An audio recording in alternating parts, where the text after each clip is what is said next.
السلام عليكم ورحمة الله وبركاته. أهلا بيكم في فيديو جديد من سلسلة تعلم مبادئ المحاسبة المالية للمبتدئين.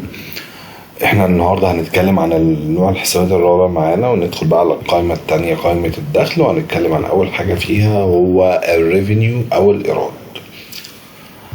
باين من اسمه هو حساب ايه؟ ده الحساب المخصوص بتسجيل الإيرادات اللي تخص المنظومة أو الشركة أو المحل أيا كان.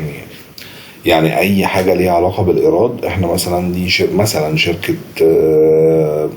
شبكات او كده، فالايراد بيجي من ان هي بتعمل عقود مع شركات ان هي تعمل لها شبكات للشركه والكلام ده. اي بقى حاجه عايز تقيس عليها، محل حلاق ايراده الفلوس اللي الراجل ده بيحلق بيها، ده الايراد بتاعه. وعلى قيس على كده في كل حاجه، اي شركه الايراد بتاعها هو الايراد او الحاجه الخدمه اللي هو او المنتج اللي بيبيعه او بيصنعه، هو ده الايراد بتاعه. تمام. في فرق طبعا ما بين الايراد والمبيعات. المبيعات او هي المبيعات هي الايرادات. لو انا ببيع حاجات فتوتال المبيعات بتاعي ده هو الايراد اللي انا بعمله. الايراد حساب كريدت. تعال بقى نشوف كده ايه احنا بنعمل. مثلا ايه الايراد ده؟ انا دلوقتي اتفقت مع شركه وعملت عقد مع شركه ان احنا هنا في الكيس اللي احنا بنتكلم فيها دي، او الشركه اللي احنا بنتكلم فيها دي شركه شبكات وحاجات ليها علاقه بالالكترونيات وكده يعني.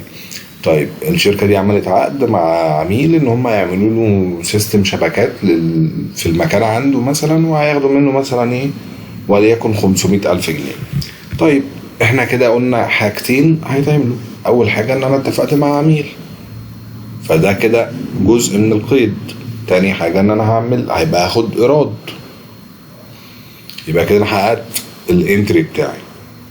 طيب يبقى احنا هنقول ايه؟ اول حاجة العملاء دول بيبقوا موجودين فين؟ العملاء دول حسابهم اصول عندي، فانا كده هزوده، هيبقى عندي عميل. تمام. يبقى انا ايه برضو من غير تفكير، خلاص احنا فهمنا الكونسبت. العميل ديبت زاد ب500,000 3.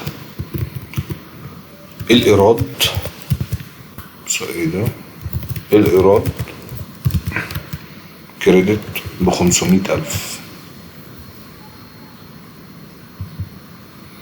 تمام. وده القيد السيمبل. برضو لما نيجي نشتغل بقى قيود يومية هنشرح القيد بتفاصيله اكتر بيتعمل ازاي والضرايب والقصص دي كلها. كده احنا سجلنا الايراد بتاعنا وسجلنا ايه الفلوس كده ايه على العميل. لما يجي العميل طبعا يدفع، هنا حركة الايراد دي حركة منتهية ما بيحصلش عليها سيتلمنت تاني.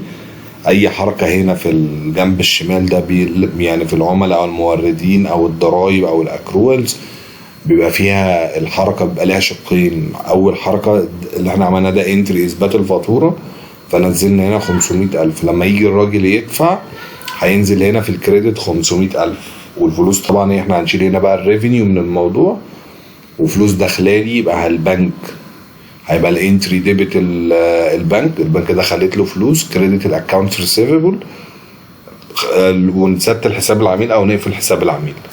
ده فيديو النهارده، يا رب يبقى عجبكم. اشوفكم في فيديو جديد. سلام عليكم.